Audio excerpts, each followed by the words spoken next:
Halo Sinemania, semoga Anda selalu bahagia.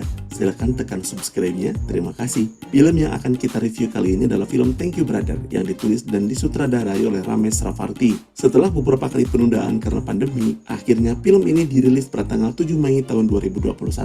Film ini bercerita tentang seorang pemuda yang mempunyai sifat angkuh, sombong, dan suka main perempuan. Mungkin karena harta yang berlimpah dan kurangnya pendidikan dari orang tua.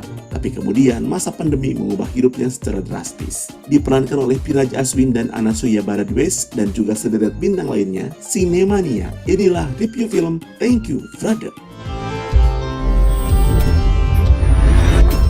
Di awal cerita diperlihatkan seorang pemuda yang bernama Abi. Abi yang akan masuk lift diminta pertolongan oleh seorang wanita hamil supaya menghentikan liftnya. Akan tetapi Abi tidak memperdulikannya. Bahkan dia terlihat kesal. Wanita yang sedang hamil tua ini bernama Priya. Priya berhasil menghentikan pintu liftnya dengan mengganjalkan kaki kirinya. Dia tidak buru-buru masuk karena menyempatkan untuk memakai hand sanitizer terlebih dahulu. Dan secara tak sengaja, Priya menyiramkan air minum ke baju Abi. Abi sangat kesal dan menyebut Priya perempuan gila. Akan tetapi Priya malah balik mengomel karena Abi tidak menghentikan liftnya dan juga dia tidak mengenakan masker. Bahkan Priya menyalahkan Abi karena tidak mematuhi protokol kesehatan dan menyebabkan virus COVID-19 semakin menyebar. Priya berhenti di lantai 10 dan mengetuk salah satu pintu apartemen. Dia disambut oleh asisten rumah tangga yang sedang asik ngobrol di telepon bersama pacarnya. Priya berniat menemui Nyonya Surti, akan tetapi dia sedang tidak ada di tempat dan akan kembali sore nanti. Padahal Nyonya Surti menyuruh Priya datang hari ini. Dan ternyata Priya merupakan istri dari laki-laki yang bernama Surya. Dia meninggal karena kecelakaan di pabrik. Mungkin dia menemui Nyonya Surti untuk mengurus kompensasi kematian suaminya. Cerita beralih ke Abi yang berhenti di lantai 12. Abi ternyata menemui paman Siris yang dulu menjadi bawahan almarhum ayahnya, yang sudah dianggap pamannya sendiri karena dia juga ikut mengasuh Abi sejak kecil. Dengan kesombongannya, Abi meminta diberikan pekerjaan kepada paman Siris dan menjanjikan akan membuat perusahaannya semakin maju. Akan tetapi, Siris tidak bersedia mempekerjakan Abi karena dia tidak berpengalaman. Dan juga hubungan Siris dengan ayahnya Abi di perusahaan adalah murni profesional dan tidak ada hubungannya dengan kedekatan hubungan mereka. Abi yang tidak terima mengeluarkan kata-kata kotor dan menyebut Siris sebagai hewan peliharaan ayahnya. Siris sangat tersinggung dengan ucapan Abi dan langsung menasihatinya agar Abi bisa menjaga sikapnya. Abi yang kecewa berlalu pergi. Waktu diputar kembali sebelum pandemi virus terjadi. Abi ini merupakan anak sambung dari Dr. Frame yang mempunyai kekayaan lumayan banyak. Abi ini merupakan anak manja yang memiliki sifat sombong dan arogan. Dia sukanya berpesta, minum sampai teler dan main perempuan. Semua cewek cantik di Instagram yang menarik hatinya, dia DM untuk diajaknya berkencan. Seperti kejadian di pagi itu, ketika Dr. Prem dan istrinya Banu sedang bersantai di pekarangan rumah, tiba-tiba 3 orang pemuda turun dari mobil dan langsung berteriak memanggil Abi. Abi yang masih tidur langsung turun ke lantai bawah. Laki-laki yang bernama Raki ini mengaku bahwa pacarnya yang bernama Preti hilang. Dan menurut informasi dari teman-temannya, semalam Preti masuk ke mobilnya Abi. Akan tetapi Abi mengelak bahwa Preti tidak disembunyikan olehnya. Dr. Prem dan Banu istrinya juga membela Abi karena tuduhan mereka tanpa bukti yang jelas. Bahkan dia mengancam akan menghubungi polisi karena Raki dan kedua temannya membuat keributan. Abi juga kembali ke kamarnya dan ternyata Preti ada di balik selimut. Semalam Abi benar-benar telah bobonenan dengan Preti. Alamat.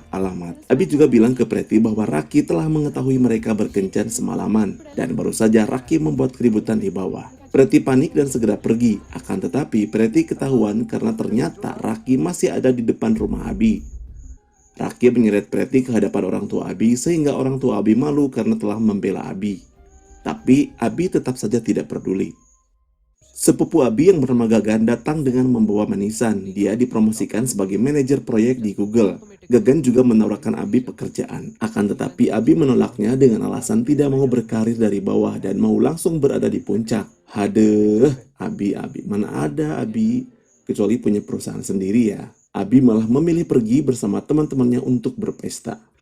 Sebagai orang tua, Banu sangat khawatir dengan perilaku Abi yang semakin buruk karena semenjak kematian ayahnya, perilakunya semakin tak terkendali. Abi seperti tersesat di dunianya sendiri. Banu mencoba untuk memenuhi kebutuhan Abi, akan tetapi Abi tidak juga berubah. Bahkan Banu rela menikah lagi dengan Dr. Prem demi menggantikan sosok ayah untuk Abi. Akan tetapi Abi tidak bisa menerimanya, walaupun Dr. Prem memperlakukan Abi dengan baik. Dr. Prem mencoba menenangkan Banu istrinya dan dia menganggap wajar untuk anak laki-laki. Kita beralih ke pria, di mana pria yang hamil tua harus menjadi tulang punggung keluarga karena kematian suaminya yang bernama Surya. Dia juga harus mengurus ibu mertuanya yang sakit-sakitan. Ibu mertuanya juga sangat khawatir memikirkan masa depan anak yang masih dalam kandungan pria. Akan tetapi, pria merupakan wanita tegar. Dia menguatkan ibu mertuanya supaya lebih kuat. Ibu mertua pria juga menyarankan supaya menghubungi pihak perusahaan tempat Surya bekerja, karena seharusnya mereka memberi kompensasi kepada Surya, karena Surya meninggal ketika sedang bekerja. Pria berusaha menghubungi pihak perusahaan, akan tetapi tidak bisa tersambung.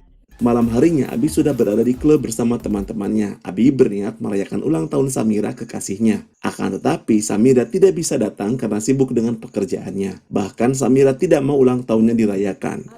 Samira juga meminta Abi untuk berbicara serius tentang hubungan mereka. Sepertinya Samira kesal dengan kelakuan Abi yang suka pesta dan hura-hura. Abi kesal karena sikap pacarnya Samira. Dia juga berniat membatalkan pesta. Akan tetapi teman-temannya membujuk Abi untuk melanjutkan pesta karena makanan dan minuman sudah terlanjur dipesan. Pada akhirnya Abi luluh juga dan melanjutkan pesta. Beberapa botol minuman Abi habiskan. Abi juga tergoda oleh cewek cantik di lantai dansa dan melakukan penanaman bibit unggul di dalam toilet. Banu yang khawatir karena Abi tidak pulang-pulang mencoba menghubungi Abi, akan tetapi Abi mereject teleponnya karena tanggung lagi enak-enaknya. Dia juga mencoba menghubungi Samira, akan tetapi Samira tidak bersama Abi. Temannya Abi meminta Abi membayar semua tagihan, akan tetapi semua kartu kredit Abi diblokir. Abi mencoba meminta bantuan Ciku dan Piki untuk membayar tagihannya, akan tetapi mereka tidak membawa uang karena dompetnya sengaja mereka tinggalkan di rumah. Emang parasit nih teman-temannya. Terpaksa jam tangan warisan ayahnya dijadikan jaminan. Karena kesal dengan perilaku Ciku dan Vicky, Abi meninggalkan mereka di klub. Dalam perjalanan pulang, Abi dicegat patroli polisi. Abi yang masih dalam pengaruh alkohol malah memberikan SIM dan kunci mobil dan menyuruh polisi mengajukan kasus untuknya. Abi memilih berjalan kaki ke rumahnya Samira. Kondisi Abi yang mabuk berat membuat Samira tidak berbuat banyak. Walaupun Abi mengajaknya bicara, akan tetapi Samira pikir ini bukan waktu yang tepat untuk berbicara. Karena kondisi Abi sedang tidak baik-baik saja. Samira langsung membawa Abi ke kamar setelah dia memuntahkan minuman keras dari perutnya dan mengabarkan kepada ibunya Abi supaya mereka tidak khawatir. Di tempat lain, pria yang sedang beristirahat bermimpi masih bersama suaminya Surya. Surya masih terus membayangi pikiran pria.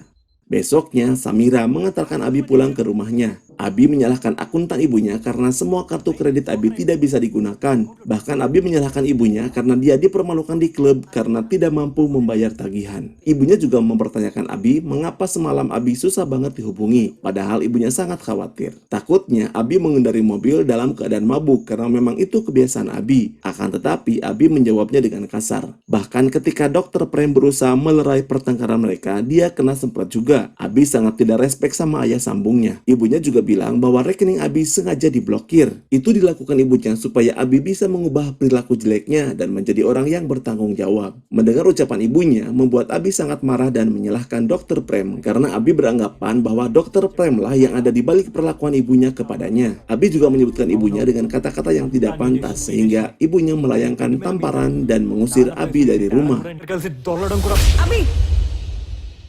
Rasa sayang seorang ibu terhadap anaknya memaksa Banu berusaha bersikap tegas walaupun itu menyakitkan. Samira yang memiliki kesempatan berdua dengan Abi mengungkapkan semua isi hatinya dan memilih untuk mengakhiri hubungannya dengan Abi dengan alasan Abi yang tidak memiliki hubungan baik dengan keluarganya. Bahkan Samira juga bilang bahwa seorang yang tidak mencintai ibunya tidak akan pernah mencintai gadis lain di dunia dan mengharapkan laki-laki seperti Abi merupakan hal yang tidak mungkin. Abi hanya terdiam dan tidak mampu berkata-kata setelah apa yang dialaminya hari ini. Kala dia meninggalkan pergi, ini membuatku patah hati. Cerita beralih ke pria, di mana pria dihubungi oleh pihak perusahaan yaitu Nyonya Surti. Ternyata pihak perusahaan sudah menyiapkan dana kompensasi setelah 3 hari suaminya meninggal, dan pria diminta datang ke rumahnya Nyonya Surti.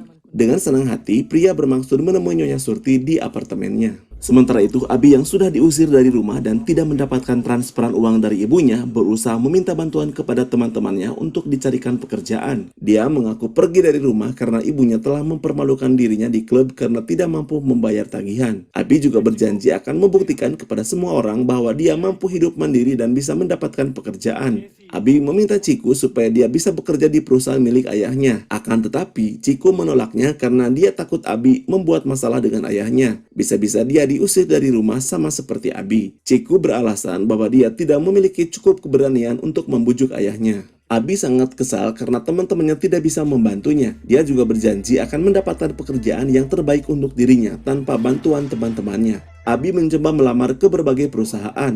Akan tetapi, walaupun secara akademis nilainya bagus, tapi sikap sombongnya membuat dia tidak bisa diterima kerja di perusahaan manapun. Why do you think you deserve this job? ట్రబుల్స్లో ఉన్న మీ కంపెనీని పైకి తీసుకురావడానికి నేనే కరెక్ట్ అనుకుంటున్నాను. Thank you. You may leave now. Termasuk Gagan sepupunya yang dulu menawarkan pekerjaan pada Abi. Gagan bilang di perusahaannya hanya akan menerima karyawan yang mampu berkarir dari bawah dan tidak akan menerima karyawan yang mau berkarir langsung di puncak. Kata-kata Gagan merupakan sindiran keras buat Abi. Di televisi, pemerintah India juga mengumumkan lockdown secara keseluruhan untuk mencegah penyebaran virus menyebar luas. Hal ini semakin menyulitkan Abi mencari pekerjaan. Teman-temannya juga sudah tidak mau berteman lagi dengan dia. Begitu juga dengan Samira. Cerita kembali ke awal, di mana Abi dan Pria dipertemukan di lift. Mereka sama-sama kecewa karena apa yang mereka rencanakan tidak sesuai dengan keinginan mereka. Abi meminta pekerjaan kepada bekas bawahan ayahnya, tapi ditolak. Begitu juga dengan Pria, yang berniat untuk mengambil dana kompensasi atas kematian suaminya gagal, karena Nyonya Surti sedang tidak ada di tempat. Secara tidak sengaja, mereka dipertemukan kembali di lift ketika mau turun ke lantai bawah untuk keluar dari apartemen. Raut wajah Abi kesal melihat Pria yang tadi ngomel-ngomel dan bermaksud menutup liftnya supaya Pria tidak bisa masuk. Akan tetapi, Pria berhasil masuk dan tiba-tiba lampu lift mati. Pria pasti panik dong, masa enggak? Abi cukup kesal dan berusaha menenangkannya. Dan benar saja, lampu kembali menyala. Pria bisa bernapas lega. Akan tetapi, lift tiba-tiba turun ke bawah dengan cepat. Pria sangat panik dan ketakutan. Begitu juga dengan Abi. Mereka berdua terjebak di dalam lift. Beberapa pengguna apartemen terpaksa harus naik tangga karena liftnya rusak, termasuk juga Nyonya Surti. Asisten rumah tangganya bilang bahwa tadi Pria ingin menemuinya. Nyonya Surti cukup kesal karena asisten rumah tangganya tidak memberitahu kedatangan Pria. Abi yang terjebak di lift berusaha membuka pintu lift, akan tetapi tidak bisa keluar karena mereka sudah berada di lantai dasar dan di depan pintu lift merupakan tembok. Kondisi Pria semakin mengkhawatirkan karena sepertinya guncangan hebat jatuhnya lift menyebabkan dia kontraksi. Abi berusaha menghubungi temannya Ciku, akan tetapi Ciku tidak memperdulikannya. Abi berusaha mengabadikan Pria yang sedang kesakitan untuk membuktikan perkataannya kepada teman-temannya. Akan tetapi baterai handphonenya habis. Abi juga mencoba menghubungi ibunya menggunakan ponsel jadul milik Pria. Akan tetapi dia tidak hafal nomor telepon ibunya sendiri, malah salah sambung. Abi mencoba menghubungi Samira untuk meminta nomor ibunya. Gila ya, lebih hafal nomor telepon pacarnya daripada ibunya sendiri. Ya, sudahlah. Lanjut. Nyonya Surti yang menduga Pria terjebak di dalam lift segera meminta bantuan kepada petugas. Akan tetapi, karena liftnya sudah turun ke lantai dasar, mereka tidak bisa berbuat apa-apa. Nyonya Surti mencoba menghubungi kantor petugas lift, akan tetapi kantornya kosong karena kondisi negara sedang lockdown, sehingga para pekerja diliburkan. Seorang YouTuber sukses yang memiliki subscriber jutaan, sebut saja dia Atta. Atta yang melihat situasi ini berinisiatif untuk menyiarkan langsung di channel YouTube miliknya. Dia memasang kamera tepat di atas lubang udara lift di mana Abi dan Pria terjebak. Notifikasi siaran langsungnya dengan cepat menyebar ke seluruh subscribernya dan di-share ke berbagai media sosial. Dari grup WA satu ke grup WA lainnya. Dari Facebook satu ke Facebook lainnya. Begitu seterusnya. Jari tangan netizen berperan aktif dalam menyebarkan berita ini. Sampai menjadi trending nomor 1 di YouTube. Media televisi juga menyiarkan langsung dari channel YouTube-nya Atta. Pregnant lady ఇరుక్కుపోయింది. ఇప్పుడు మీరు లైవ్ లో చూస్తున్నట్లుగా అభి లేడీ పరిస్థితిపై బయట ఉన్నవారు ఆందోళన పడుతున్నారు. Asisten rumah tangganya Abi mengabarkan kepada Banu ibunya Abi kalau Abi terjebak di dalam lift dan sudah menjadi pemberitaan nasional. Awalnya Banu tidak percaya, akan tetapi Abi menghubunginya setelah Samira memberikan nomor telepon ibunya. Abi sambil menangis meminta tolong ibunya karena semua orang tidak percaya perkataannya dan tidak ada orang yang bisa diandalkan. Banu berusaha menenangkan Abi dan meminta alamat di mana Abi terjebak. Banu juga berjanji akan menanganinya. Abi mencoba menenangkan Pria supaya tetap bisa bertahan sebelum bantuan datang. Pria sudah hampir hampir kehilangan kesadarannya. Pikirannya traveling mengingat suami dan ibu mertuanya. Masalah lain muncul. Ternyata besi pegangan lift terkena aliran listrik akibat kabel yang putus dan mengenai besi di semua bagian lift. Abi memakai kaos kaki untuk melindungi tangannya supaya tidak kesetrum dan mengikat ujung kabelnya dengan tali sepatu. Banu mencoba menghubungi Dr. Prem untuk meminta bantuannya karena Abi terjebak di lift apartemen bersama wanita hamil yang sedang kesakitan. Banu meminta Dr. Prem memandu Abi dalam menyelamatkan pria. Kebetulan Dr. Prem ini adalah dokter kandungan. Dr. Prem berusaha meyakinkan Abi kalau maksud dia menghubunginya karena dia sudah mengetahui keadaan Abi yang terjebak di dalam lift bersama wanita hamil dan harus menolongnya. Singkat cerita, Nyonya Surti juga sudah berhasil menghubungi mekanik lift yang sedang ada di rumahnya. Dia diminta datang ke apartemen Goldfish secepatnya untuk menolong Abi dan pria yang terjebak di dalam lift. Dr. Prem memandu Abi untuk mendampingi pria melahirkan. Situasinya sangat darurat karena air ketuban pria sudah pecah. Sementara bantuan belum tentu datangnya kapan karena situasi kota sedang lockdown. Abi menggunakan blazernya di tempat duduk pria dan pada akhirnya bayi perempuan lahir.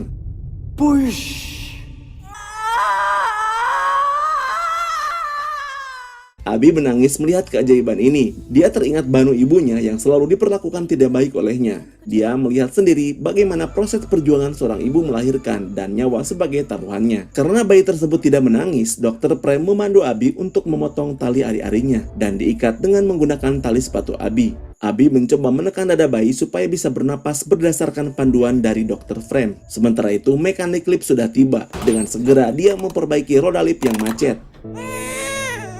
Tangisan bayi bersamaan dengan pergerakannya lift ke atas. Semua orang yang sedang menunggu di luar sangat lega karena persalinan pria berhasil. Berita bahagia ini langsung tersebar luas. Semua orang yang menonton siaran ini menangis bahagia. Ini benar-benar sebuah keajaiban. Semua orang bangga sama Abi. Abi dianggap sebagai pahlawan. Dengan kejadian ini, Abi menjadi dekat dengan ibu dan ayah sambungnya yang selama ini dia benci. Ciku dan Piki juga memberikan kejutan dengan memberikan jam tangan Abi yang waktu itu digadaikan karena tidak bisa membayar tagihan. Samira juga kembali ke pelukan Abi dan film pun selesai. Asli, film ini mengandung makna yang dalam bagi para penontonnya. Pokoknya Sinemania wajib nonton film ini. Sampai di sini review film kita kali ini. Mohon maaf kalau ada salah-salah kata. Jangan lupa dukung channel ini dengan cara subscribe, comment, and share ke teman-teman Anda. Silahkan klik tombol like kalau Sinemania suka video ini dan klik tombol dislike kalau tidak suka. Saya Hamzah pamit. Have a nice day.